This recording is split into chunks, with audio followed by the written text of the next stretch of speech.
नमस्कार साथियों, आज हम बात कर रहे हैं उस फैसले की जिसमें पलामू और गढ़वा के लोगों के दिल में अभी आग लगा दी है। झारखंड सरकार ने हाल ही में शिक्षक पात्रता परीक्षा 2025 के लिए एक ऐसा फरमान निकाला है जिसने पूरे इलाके में भाषा को लेकर फिर से एक बार बवाल खड़ा कर दिया है। सरकार कह रही है नागपुरी और कुड़ुख ये अनिवार्य भाषा होगी, लेकिन पलामू की हकीकत क्या है? यहां की हकीकत यह है कि यहां रहने वाले लोग या तो मगही बोलते हैं या भोजपुरी बोलते हैं या दोनों मिक्स कहा जाए तो हिंदी बोलते हैं। अब सवाल यह उठता है, क्या सरकार को पलामू गढ़वा के इस जमीनी हकीकत का पता नहीं है क्या? या तो सरकार जानबूझकर पलामू और गढ़वा के जो बच्चे हैं उनको झारखंड में मिलने वाले जो जॉब है, नौकरियां हैं, थोड़े बहुत उनसे वह दूर रखने की कोई एक साजिश कर रही है क्या? बहुत हमने कल परसों से मैं देख रहा हूं, बहुत सारे छात्र नेता, हमारे राजनेता और भी लोग, सामाजिक कार्यकर्ता इस मुद्दे पर बहुत बढ़ चढ़कर बात कर रहे हैं। करनी भी चाहिए।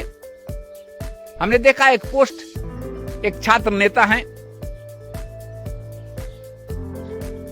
उन्होंने लिखा है कि यहां 33% मगही लोग रहते हैं, 13% भोजपुरी लोग की भाषा बोलने वाले लोग हैं, 20% लोग हिंदी बोलते हैं। तो फिर इस क्षेत्र में नागपुरी और कुड़ुख यह कहां से आ गई?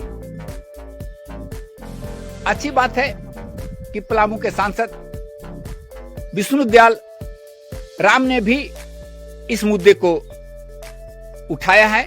उन्होंने इस मुद्दे पर चर्चे की शुरुआत की है।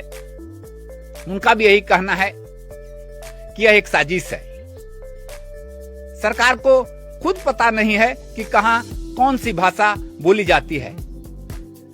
यह तय करना कि कौन सी भाषा पढ़ाई जाए यह जनता तय करेगी, न कि कोई राजनीतिक एजेंडा इसे नहीं बनाना चाहिए। और अब बात मगही की कर लें तो मगही कोई मतलब साधारण मामूली बोली नहीं है। मगही भाषा कहे तो यह जिसमें बुद्ध और महावीर ने उपदेश दिया था, वह है मगही भाषा। मगध की जो यह धरती है उसकी यह मूल पहचान है, यह मगही भाषा। आज भी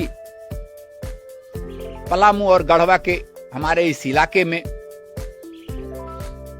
लाखों लोग मगही भाषा बोलते हैं, इसका उपयोग करते हैं। तो फिर उसे इस सरकार के द्वारा या किसी षड्यंत्र के जरिए इसे नजरअंदाज क्यों और कैसे किया जा सकता है? यह बहुत अहम सवाल है आज के समय में। यदि हम पिछले जनगणना की बात करें तो पलामू में एसटी की आबादी करीब 10% के आसपास थी। नागपुरी बोलने वाले लोग 12% के आसपास थे। कुड़ुख पढ़ाने वाले यहां शिक्षक तक नहीं थे। लेकिन मगही और भोजपुरी जो है यहां करीब 45% से अधिक लोग मगही और भोजपुरी भाषा का उपयोग करते हैं, प्रयोग करते हैं। तो फिर ये फैसला किसके लिए और किसकी कीमत पर किया जा रहा है, यह बहुत अहम सवाल है। जैसा कि सोशल मीडिया साइट्स पर, फेसबुक, ट्विटर, इस जगह मैं देख रहा हूं कि अब जो छात्र संगठन है, साहित्यकार भी, कुछ सामाजिक कार्यकर्ता, सब धीरे धीरे मैदान में आ रहे हैं। सबका कहना है कि यदि सरकार हम सबों की भावनाओं को नहीं समझती है, इस नियम में परिवर्तन नहीं करती है, तो वे धरना देने को, प्रदर्शन देने को और स्कूल से गांव तक जा जाकर इस बात का आवाज उठाएंगे। उनका कहना है कि यह सबका कहना है कि यह सिर्फ भाषा नहीं, यह एक कहा जाए तो मूल पहचान की लड़ाई है। और लोगों का यह मानना है कि इस लड़ाई को वे किसी भी दम पर जीत कर ही रहेंगे। जब सभी बातों को आप कंक्लूड करेंगे, सभी बातों को, लोगों की भावनाओं को, चीजों को जब हम समझने की कोशिश करते हैं, तो कुछ बड़ा सीधा सा सवाल हम सबों के जेहन में आ सकता है। क्या भाषा थोपी जानी चाहिए या चुनी जानी चाहिए? बहुत महत्वपूर्ण सवाल है। कोई भाषा थोपी नहीं जा सकती है। क्या मगही और भोजपुरी बोलने वाले को कोई हक नहीं मिलेगा? और अगर सरकार पीछे नहीं हटी, तो क्या वो इस आंदोलन के लिए यहां के लोग तैयार रहेंगे? इन सभी मामलों में हमारे तरफ से या जो विशेषज्ञ हैं उनके तरफ से जो सलाह आ रहा है वह है कि भाषा का फैसला आंकड़ों के आधार पर हो।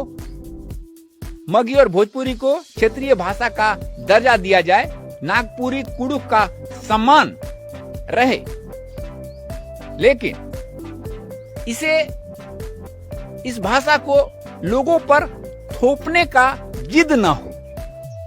स्थानीय कॉलेजों में यहाँ की स्थानीय भाषा के लिए भी एक मजबूत विभाग हो, ताकि इसका उपयोग प्रयोग किया जा सके। लोगों का कहना है कि यह केवल हम लोगों की मांग नहीं है, इसे सरकार चेतावनी के तौर पर ले। और अब अगर सरकार ने इसे हल्के में लिया, तो पलामू गढ़वा की मिट्टी से ये जो आवाज निकली है, जो सिर्फ विरोध तक नहीं रहेगी, बल्कि कुछ और बदलाव भी लेकर आ सकती है। चलिए, हम भी भोजपुरी, मगही हम सबों की पहचान है, और पलामू गढ़वा में रहने वाले युवा, यहाँ के सामाजिक कार्यकर्ता, साहित्यकार इसे नजरअंदाज नहीं होने देंगे। यह हम भी उम्मीद करते हैं।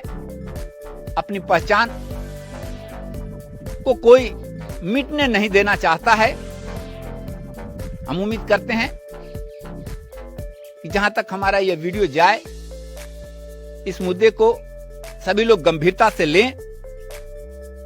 इस वीडियो को ज्यादा से ज्यादा शेयर करें, ताकि यह भाषा की जो आवाज है वह अन्य युवाओं तक पहुंचे, सभी तक पहुंचे। ये आवाज जितनी फैलेगी, सरकार पर दबाव उतना ही बढ़ेगा। धन्यवाद।